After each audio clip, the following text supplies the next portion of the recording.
எதை தேர்ந்தெடுப்பது எதை விடுப்பதுன்னு உனக்கு தெரியணும்.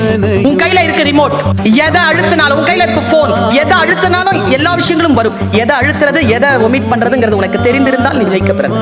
தெரியாமல் டிராப் பண்ணப்பட்டால் தன்னை நோக்கி வரும் விஷப்பாம்புகளின் விஷத்தினால் சந்தன மரம் பாதிப்படைவதில்லை. அதனால் அது உயர்ந்ததாக இருக்கிறது. உன்னை நோக்கி எவ்வளவு நெகட்டிவ் ஃபோர்ஸ் வந்தாலும் அந்த நெகட்டிவ் ஃபோர்ஸால நீ பாதிக்கப்படவில்லை என்றால் நீ உழைக்க பிறந்தவள், நீ முன்னேற பிறந்தவள். உன்னுடைய வெற்றியை யாராலும் தடுக்க முடியாது என்று சந்தன மரம் உனக்கு சொல்கிறது. பெண்கள் பத்தி நான் சும்மா சொல்ல வரல, ஒரு துணிச்சல் இருக்குங்க நமக்கு. துணியலனா பிரசவமே நடக்காதுங்க.